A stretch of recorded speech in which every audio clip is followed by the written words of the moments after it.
As an overall genre, JRPGs are arguably the most popular they've ever been. I mean, yeah, sure, there's no single RPG that has matched Final Fantasy VII's industry-wide impact. However, games like Persona 5 and Dragon Quest XI certainly did a great job in bringing a lot of newcomers to the genre. And even outside of heavy-hitter franchises like Final Fantasy, Dragon Quest, and Persona, there's a handful of other fairly popular series helping keep the genre afloat. I'm talking your Xenoblades, your Fire Emblems, your Tales, your Trails, and yeah, it's definitely a great time to be a JRPG fan.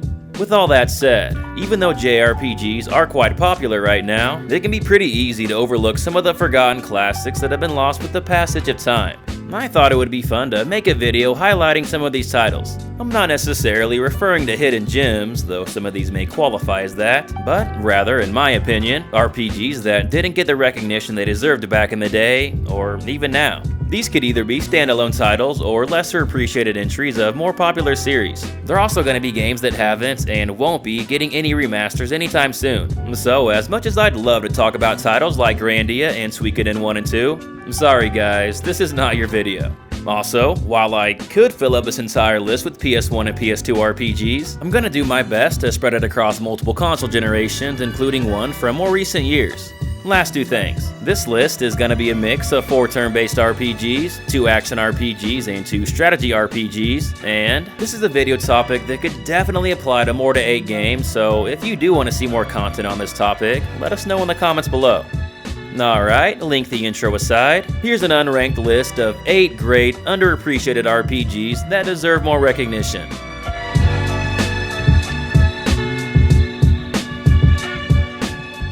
To start off this list, we have Wild Arms 2 for the PS1. Now, Wild Arms was a somewhat popular series back in its prime, with 5 mainline entries, a tactical RPG spin-off, an anime, and a manga. However, in my opinion, the second game doesn't get the respect that it deserves. To be fair, amongst Wild Arms fans, it is kind of considered a cult favorite, but even though there are a good amount of people that do love it, it's quite divisive overall, so there's a fairly equal amount that don't. I'm a fellow person of culture and of the camp that it's the best in the series, and I will die on the hill that it's a great RPG. And critics at the time of its release, though, did not share my opinion. It received mediocre to borderline bad reviews pretty much across the board. It's the worst reviewed mainline game in the series, actually, a title that I definitely don't think that it deserves. There are 2 main reasons for this: the graphics and the translation. I'll be the first to admit that graphically, this game does not look great. It was released in North America in 2000, the same year as Breath of Fire 4's perfected sprites, Chrono Cross's and Final Fantasy IX's absolutely stunning pre-rendered backgrounds, vagrant story, cinematic art direction, and yeah, it's not hard to see where Wild Arms 2 falls short visually. However, there still is a certain level of charm to them, so as long as you're not a graphics snob, you should be able to look past it. Next, the English translation is, well, a translation. Yeah, it's not the best. Some aspects were lost in translation, if you will, and don't make the most sense at times. It doesn't ruin the game by any means, but just be prepared for some scenes that may have you scratching your head a bit. If you can get past the at times shoddy translation and subpar graphics though, there is a really fun experience to be had in Wild Arms 2. Let me tell you what the game does right. First of all, I'm a huge fan of the characters. Ashley Winchester made the cut in our video about top 10 protagonists in JRPGs, and Brad and Cannon are just badass as hell. Sim and Lilka are quite endearing as well for younger characters. There's even a cool vampire chick who's entirely optional to recruit. What's not to love about that? I also love how at the beginning of the game, you play as each of the 3 main characters separately in their own individual chapter before they meet up later. Wild Arms 3 did do this a little bit better, I think, but it was still done really well here.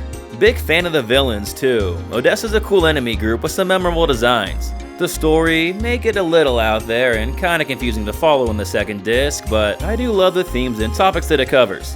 Gameplay-wise, I feel that there are multiple aspects that make Wild Arms 2 a better paced and more enjoyable playthrough than a lot of its peers. To a certain extent, you have the ability to cancel random encounters. While you can't do this indefinitely, and sometimes some fights come up that you cannot cancel, if you play things accordingly, you can get by with a way reduced encounter rate compared to most other RPGs.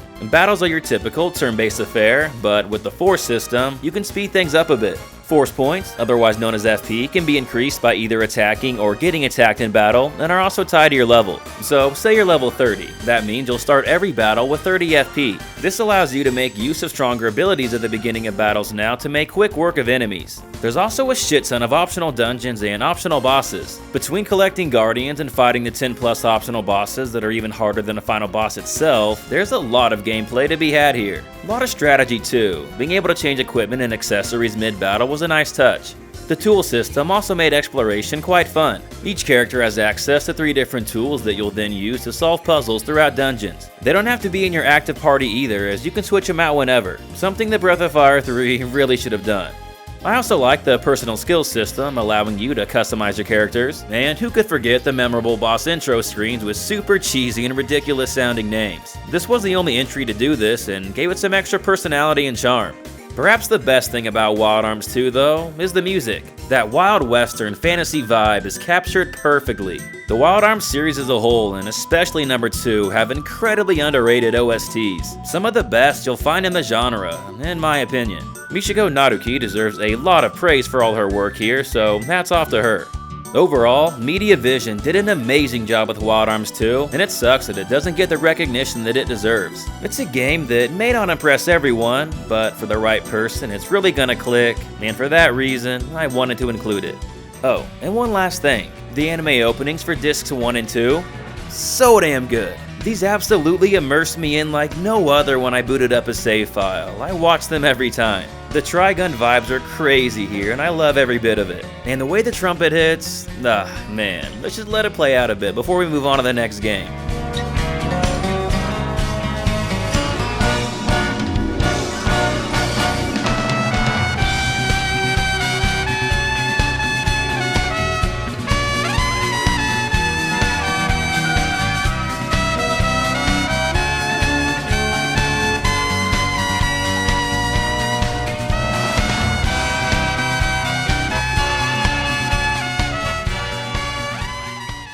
The next game we have on our list is Rise Fantasia for the Nintendo Wii. Rise Fantasia was released in 2010 and was developed by Image Epoch, a now bankrupt company that released a lot of obscure RPGs back in the 2010s. Out of all the ones we got in the West, I think Rise Fantasia was their best. You wouldn't know it looking at the reviews though. A lot of 6s. A lot of this is due to, once again, a bad English translation. More so in the voice acting department than anything. Yeah, it's not great. Some characters do a fine enough job, but others are absolutely terrible. I've seen some people try to defend the voice acting in this game with comments like, oh, people on the internet and YouTube are just being overdramatic and trying to make it out to be a lot worse than it actually is, and I'm like, I don't know, man, it's pretty damn bad. It's not the worst voice acting I've ever heard. Games like Chaos Wars are far worse. Wow, I really can't move my body. What did you do, Nicole? But it's definitely way below average, especially for the era it came out in. They do improve a bit as the game goes on and start growing on you, but yeah, they never become great or even good. Say that one more time! I dare you! Nothing. Just a little joke. Shitty voice acting aside though, Rise Fantasia does a lot of amazing things. I won't spoil anything, but the story starts off quite generic, only to deconstruct a lot of those tropes later on. It's really good.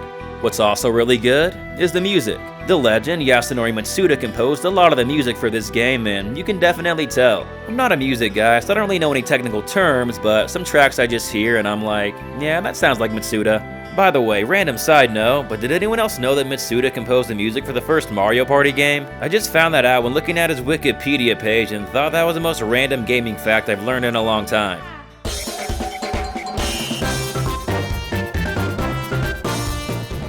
Anyways, the music on Rise Fantasia. Yeah, it's great. The town themes are especially excellent. Speaking of towns, they are awesome in this game. You won't find one-screen towns with just a few houses here. Towns are massive and give you a lot of room to explore. More JRPGs could definitely take tips on town design from Rise Fantasia. Visually, a lot of them look really pretty too. The colors are just so vibrant and eye-catching. I love it. The thing I love most about this game though, is the battle system.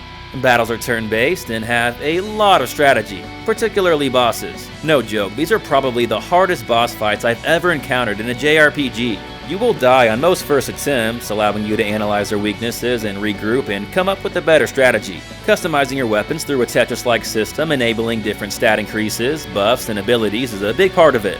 If you're someone who thrives off of difficulty and proper preparation in JRPGs, then I can't recommend Rise Fantasia enough. It's one of the best implemented and most appropriately challenged turn-based battle systems in the entire genre. It never got a sequel or released to any other system, making this one get pretty overlooked over the years. It's a shame because it really is a great game that deserves more love. If you can get your hands on a copy, check this one out. Coming up next, we have Atelier Iris, Eternal Mana. Before the Atelier franchise became the cozy little series that it is today, where you collect ingredients and craft alchemy, it was also that too, as that's how the series did initially start off, but in the middle of that, they explored a more traditional JRPG structure through the Iris set of games for the PS2. There were 3 of them in total, but I'm only gonna focus on the first one here. Zoth of Destiny is a really good game though, and often considered the best in the series, however Grand Phantasm is just okay. I'll talk about them another time. My personal favorite in this series is Eternal Mana, so that's what we're gonna talk about today. Developed by Gust, Eternal Mana has you playing as a young alchemist named Klain as he gradually gets caught up in the fate of the world. While the plot here is certainly deeper and a lot more fleshed out than most of the other 20+ titles in the Atelier franchise, I wouldn't say that Eternal Mana is really a game that you play for its story. It's definitely serviceable enough and kept me interested to see what was going on, but it's pretty lighthearted at its core, so even when stakes are high, they never really feel too high, if that makes sense. There are some serious moments, however the colorful, charming graphics just have a way of making things feel cozy regardless. This isn't a bad thing at all. There's nothing wrong with a game that doesn't take itself too seriously.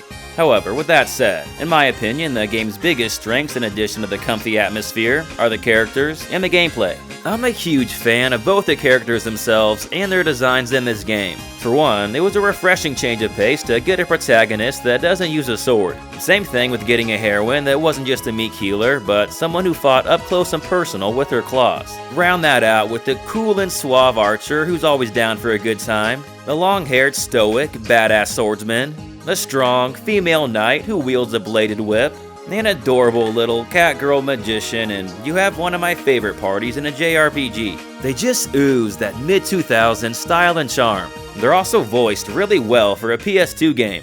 What the hell? It's huge! Meow! I mean, you got Crispin Freeman as Delsis, and various Cowboy Bebop alumni like Wendy Lee as Lita, and Spike Spiegel himself, Steve Bloom. One of my favorite voice actors ever. He makes Arlen even cooler than he already is. Prepare yourself. It's coming this way. Overall, it's just a very good and very memorable cast. Where Eternal Mana also shines is the gameplay. Being that you play as an alchemist, you can extract a lot of elements from environments to then use when crafting alchemy. It would take too long to explain it all here, but the whole item creation and alchemy systems are quite robust and a lot of fun. It's a very big part of the gameplay, so you will be doing it a lot. It's not as deep as later entries, but it doesn't need to be. It's engaging and gets the job done. I also thought the field actions were a nice addition to spice up gameplay.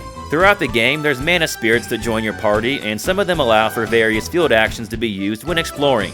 This can range from destroying objects, providing platforms, and stuff like that. When it comes to the battles, they don't necessarily reinvent the wheel or anything, but they got the triple F on lock. Fast, flashy, and fun. It feels satisfying to play, and how alchemy ties into it is really cool. I also like how the upgrading skill system works. It's simple and nothing too complex, just how I like it. Visually, at the time of its release, Eternal Mana may have been seen as behind the curve, but nowadays, I think it's aged spectacularly. The colors are so bright and vibrant and really pop out. A lot of enemy and boss sprites look particularly awesome. The game sounds awesome too, and there's a lot of catchy tracks for sure. All in all, I think Eternal Mana is an excellent game that doesn't get brought up as much as it should these days. It may be too lighthearted and a little tropey for some, but for others, it's gonna be an extremely comforting and cozy experience with addictive gameplay. For those type of people, I can't recommend this game enough. Coming up next, we have Arc the Lad 1 and 2. I'm including both here because they're basically one giant game that was split up into two parts. Arc the Lad 2 takes place directly after Arc the Lad 1 and features a lot of recurring characters. You can even load your save file from Arc the Lad 1 to Arc the Lad 2. Arc the Lad 3 though is an entirely different game, so we're gonna save that one for another time. Fun fact about Arc the Lad, it was actually the first RPG released for the PS1. Well, technically second if you count Kingsfield, but the gameplay in that one is very different. In Arc the Lad, developed by G-Craft and Arc Entertainment, you play as a lad named Arc, fight an Arc ghoul in the opening segment, and then get tasked with the goal of finding a mystical Arc to save the world.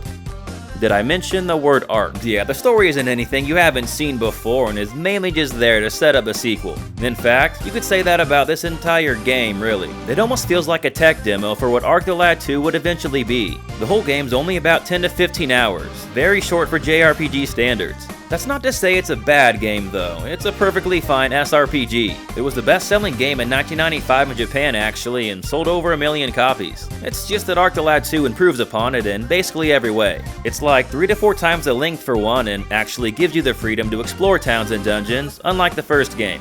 For fans of games like Shining Force and mixed strategy RPG combat with more traditional JRPG exploration, look no further than Arc the Lad. Arc the Lad 2 really does feel more like a traditional JRPG presentation-wise as opposed to a tactical RPG. Battles are much more smaller scaled and don't have the same level of depth or strategy compared to a game like, let's say, Final Fantasy Tactics. It's more simplistic in nature for sure, but I just view it as a fair trade-off for the additional exploration.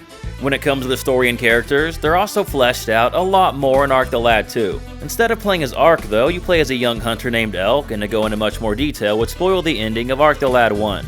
Let's just say the game starts off quite dark however, and is not afraid to pull any punches. Being really early PS1 games, Arc the Lad 1 and 2 may not blow your socks off graphically, but I still think the game looks great and has tons of charm. And character sprites have a lot of fluidity to their movements, and environments are ripe with color and detail. I personally love this art style and think it's held up really well. You know what's also done really well is the fucking packaging on this beast. Arc the Lad 1 and 2 came over in the Arc the Lad collection localized by Working Designs, and if you're familiar with that company, you know they always go all out. Arc the Lad collection was their biggest effort on the PS1. It contained 6 discs, 4 games, a making of CD, a 150-page full-color instruction booklet, and an omake box that features a lot of little random goodies like a memory card case, analog covers, and these little cardboard miniature stand things of all the characters. Yeah, they hooked it up. Now, some of you may be wondering, what was the 4th game in the collection after Arc the Lad 1 through 3? Well, that's Arc Arena Monster Tournament. In Arc the Lad 2, you have the ability to capture monsters that you can then import to this game to battle with the CPU or other players. Maybe not really worth it nowadays, but at the time, it was a really cool multiplayer option. It was popular enough that Japan even held nationwide tournaments back in the day. And that kind of brings me to my closing thoughts here. While Arc the Lad was quite popular in Japan, hell, it even got an anime, it never received anywhere near the same level of recognition in the West. We did get a couple more games in the series for the PS2 later on, however, those also went under the radar. One of them rightfully so, but Twilight of the Spirits was a great game. That's for another time though. With all that said, Arc the Lad 1 and 2 form one amazing game that definitely deserves more recognition these days.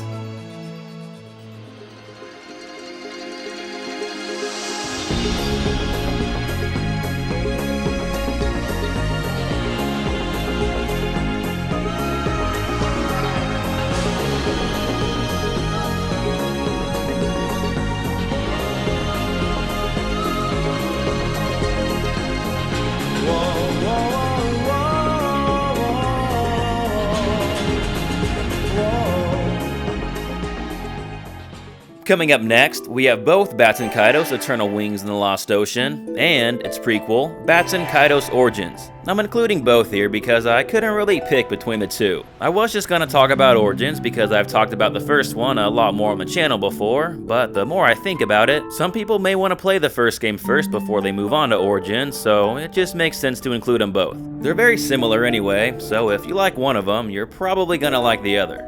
Anyway, they were both developed by Monolith Soft and Tricrescendo and came out for the GameCube. Origins was actually the last RPG released for the system, which is always a recipe to getting overlooked. And overlooked, it definitely is. Barely anyone talks about the Baten Kaitos series these days, let alone Origins. Eternal Wings in the Lost Ocean may be a little bit more popular overall, but that's mainly just because it came out in the middle of the GameCube's lifespan. In that one, you control a young outcast with wings by the name of Callus as he travels to various colorful floating islands, battling against an empire and trying to seek revenge on them for murdering his family. Notice how I said control though, and not play as. You in the game are actually a guardian spirit, basically just an entity from another world that guides Callus on his journey. You will be spoken to directly by Callus and occasionally asked questions. This perspective is very unique and something that's never really been done before to my knowledge. I won't go into too much detail, but let's just say that it allows for a very original twist to happen later on, which could only take place in a game like this. This feature would also return in Origins, so it's one thing that makes this series stand out. What also makes this series stand out is the card-based battle system. I'm not normally crazy about card-based gameplay, however, Baten Kaitos does this really well. Cards are referred to as magnets and act as the way to performing actions in battle. In Eternal Wings, each character has to build their own deck, however in Origins, every character pulls from the same deck. There's different elements and card types to consider, which may look a little confusing on first glance, but trust me, it's really not that bad. It's quite easy to grasp and becomes very enjoyable and addictive. Due to the card nature, there's an element of randomness to battles, which only adds to the excitement. Really, my only gripe with the battle system is that it's pretty slow-paced, but thankfully, Origins fixes this quite a bit. It's faster and just more polished overall. Same thing goes with the game in general. The original is notorious for having abysmal voice acting that sounds like it was recorded through a tin can. They're my friends, you know. They were your friends. This won't be doing them much good now. We gotta do what we can to survive, right? However, Origins voice acting is much better and much more competent. This is what it feels like to soar through the sky. Look! Look! The lights of Mintaka are so pretty. You two should come see this. Where Origins falls short though is only having 3 playable characters as opposed to Eternal Wings' 6. Not the worst thing in the world, but still, I would have preferred more. Origins takes place 20 years before the events of Eternal Wings and has you controlling a young soldier from the Alphard Empire, Sagi. I think the stories are pretty good in both. Not the best the genre has to offer, but above average. Where these games truly shine, in addition to the battle system, is the atmosphere. The floating island setting is so cool and filled with so many gorgeous environments. Each island has its own distinct vibe and culture. I love it. I mean, you got an island made up entirely of clouds, one of the other islands has this town made up of deserts, and yeah, it's just awesome. Combined with the amazing music of Motoi Sakuraba, some truly breathtaking and immersive atmospheres are created. The pre-rendered backgrounds are some of the most beautiful I've ever seen and make the games feel like PS1 RPGs on steroids. All in all, Baten Kaitos 1 and 2 are just really great games that deserve for more people to play them. You can technically start with either, but the first one may be a little bit harder to go back to with its terrible voice acting and slower gameplay. They're still both excellent games regardless, and you can't go wrong with either. The next game we have on our list is Alundra. Alundra was developed by Matrix Software and came out for the PS1. It's debatedly not really an RPG and more of an action-adventure Zelda-like game, but come on, is anyone gonna complain about me giving Alundra some love? It's actually a spiritual successor to the Genesis title Landstalker, but in my opinion, Alundra is much better. The isometric view is now gone and instead we get a top-down view like Secret of Mana or Link to the Past. Speaking of Link to the Past, that's probably the closest comparison you can make to this game. You play as an elf-like dude in both games, traversing through dungeons, fighting enemies, and solving puzzles. Though with that said, Alundra is much harder and much darker. In Alundra, you play as, well, Alundra, a member of the Elna clan, otherwise known as the Dreamwalkers, who can, well, walk into people's dreams. There's some sort of curse affecting a town, giving people nightmares and killing them in their dreams, and it's up to you to stop it. You're not always successful though. Death runs rampant in this game. There's definitely a lot of somber and sad moments. The music really enhances this.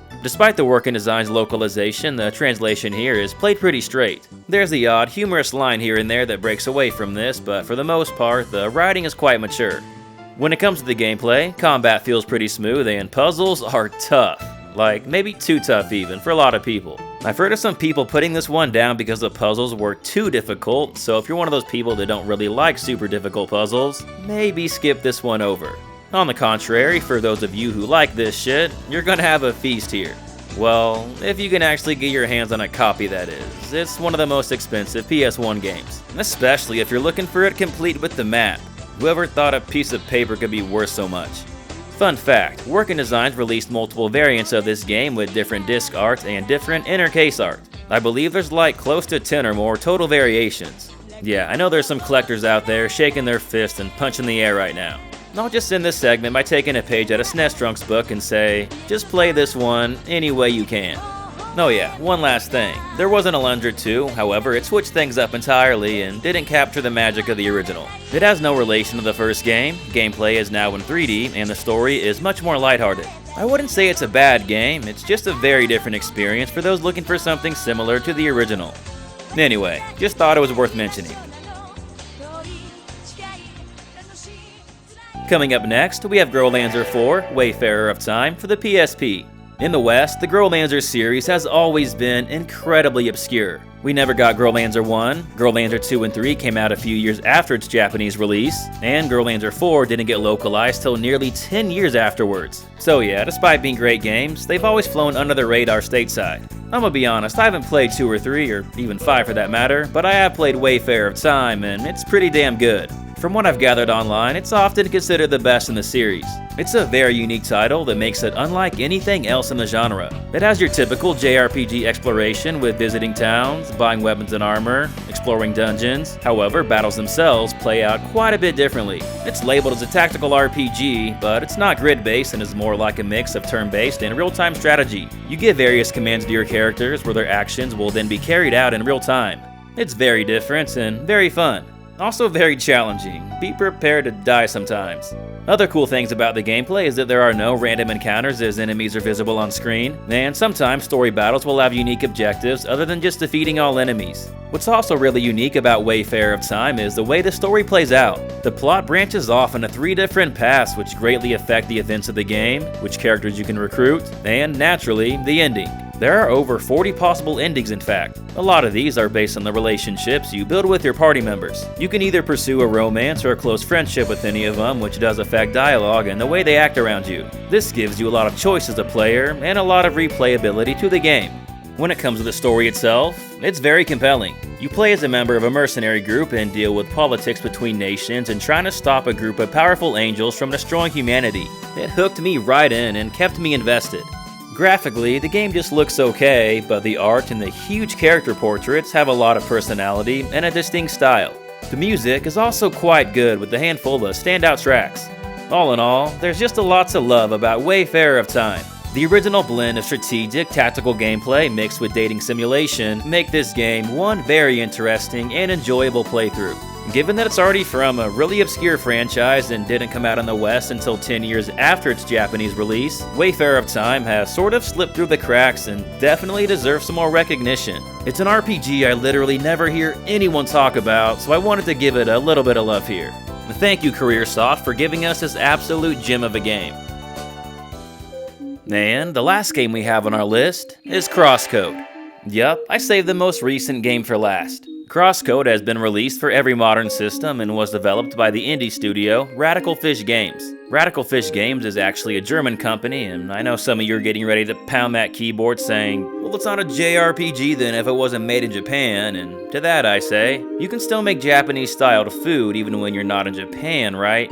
Same thing in my eyes, but I'm not looking to get into a debate there. I just want to talk about CrossCode. It's an action RPG inspired by classic 16-bit RPGs, just with a modern take, and man, is it amazing. You play as Leah, a young girl with no memories of her past as she navigates through a virtual reality MMO called Crossworlds. She's technically a silent protagonist, but not the standard kind. Due to an issue in synchronizing her avatar's speech, her vocabulary is very limited, affecting her ability to communicate with other players in the game. She's still very expressive though, and does a great job showcasing her personality despite the lack of speech. It's just a very clever take on the age-old silent protagonist trope. Her vocabulary does start expanding a bit as the game goes on though, which is interesting to see. The whole cast of characters in general is quite good overall. They're fleshed out well and given distinct personalities. When it comes to the gameplay, CrossCode plays out like an action RPG focused on exploration, combat, puzzle solving, and platforming. Combat feels tight, fast-paced, and smooth, and it's really satisfying to play. You have a lot of options at your disposal, giving you a lot of variety in how you want to go about things. The same thing goes with puzzle solving, which there is a lot of in this game. Similar to Alundra from earlier in this video, if you're not crazy about a lot of puzzles, this may not be the game for you. Me personally, I like puzzles in my RPG, so stuff like this, the Wild Arms series, and Lufia 2, give me that shit all day. In addition to the engaging gameplay and the captivating characters and story, another really strong aspect about the game is the presentation. The pixelated graphics are so charming and colorful and just capture the best aspects of the 16-bit era. With all that said, easily one of the best things about the entire game is the godly OST. It's got like these Legend of Heroes vibes mixed with a little bit of the sci-fi from Phantasy Star Online and a little bit of the jazziness from Breath of Fire 3. If that sounds fucking awesome, it's because it absolutely is. Seriously, indie game or not, I think it's one of the best RPG soundtracks of the last generation. Yeah, it's that good. And yeah, as an overall game, CrossCode is just a pretty incredible experience. For those that have played it, it's been received very favorably and got great reception. It's just not that many people played it to begin with. Not enough in my opinion at least, as I don't hear that much about it outside of dedicated circles. It really is an outstanding title though, and one that you can tell the developers put a lot of heart and passion into. This is the only game that Radical Fish Games has put out so far, but needless to say, I will be eagerly awaiting their next project.